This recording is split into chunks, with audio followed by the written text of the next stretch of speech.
आधी रात को कदमों की आहट से मेरी नींद खुल गई। एक चोर मेरे कमरे में घुस आया था, लेकिन मैंने अपनी आंखें खोलने की हिम्मत नहीं की और बस सोने का नाटक कर रहा था। थोड़ी देर बाद मैंने अचानक एक वाक्य सुना। मुझे पता था कि तुम सोए नहीं हो। मुझे पता था कि वह झांसा दे रहा है, इसलिए मैं सोने का नाटक करता रहा।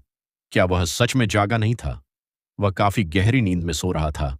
तभी मुझे एहसास हुआ कि दो चोर थे। जल्द ही मैंने बेडरूम का दरवाजा बंद होने की आवाज सुनी। मैंने अपनी आंखें खोलीं और पाया कि वे लिविंग रूम में चले गए थे। मैं एक शेयर्ड अपार्टमेंट में रहता हूं और मुझे नहीं पता था कि मेरे दूसरे रूममेट्स को कोई नुकसान होगा या नहीं। इसलिए मैंने तुरंत पुलिस को फोन किया।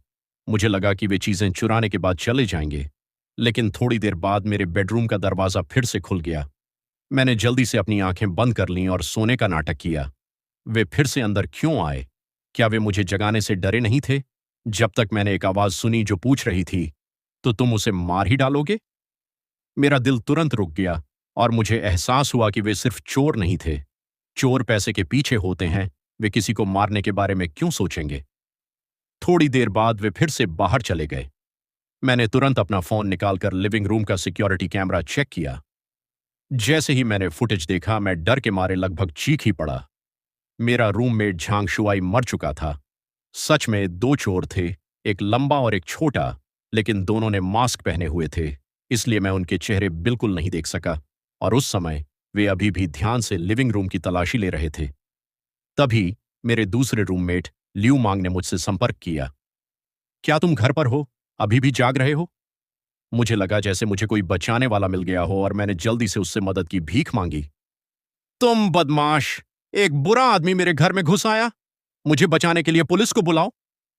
लेकिन उसके जवाब ने मुझे अंदर तक हिला दिया। मुझे पता था कि तुम सोए नहीं हो। मेरी रीढ़ की हड्डी में एक ठंडक दौड़ गई। उसने चोर जैसी बातें क्यों कहीं? तुम बदमाश! तुम अचानक ऐसा क्यों कह रहे हो? क्या तुम्हें पता है कि मैं खतरे में हूं? मुझे पता है, एक चोर अंदर घुस आया, और मुझे यह भी पता है कि वे क्या चुराना चाहते थे। मैं पूरी तरह से हैरान रह गया। ध्यान से सोचने पर कुछ तो ठीक नहीं लग रहा था। सिक्योरिटी दरवाजा बहुत मजबूत था। चोर के लिए चुपचाप अंदर घुसना मुश्किल होता, तो चोर को गुंडों ने अंदर आने दिया। लेकिन वह ऐसा क्यों करेगा? तो मैंने गुस्से में उससे पूछा, क्या तुम पागल हो? क्या तुम्हें नहीं पता था कि झांग शुआई मारा गया था? बाहर कोई भी हो, मैंने पहले ही पुलिस को बुला लिया है। तुम्हारा भी काम तमाम, बस साथ में अरेस्ट होने का इंतजार करो। तुम गलत समझे। मैंने कहा कि मुझे पता है कि वे क्या चुराने अंदर गए थे, लेकिन इसका मतलब यह नहीं है कि मैं उनके साथ हूं। तुम्हारा क्या मतलब है? क्या तुम्हें याद है जब हमारे पड़ोसी हॉल के उस पार रहने आए थे? हाँ, हॉल के उस पार दो आदमी आए थे। क्या वे चोर थे? तो तुम कैसे बताओगे कि तुम्हें पता था कि वे क्या चुराना चाहते थे? वे तुम्हारी यादें चुरा रहे थे। उसकी बातों से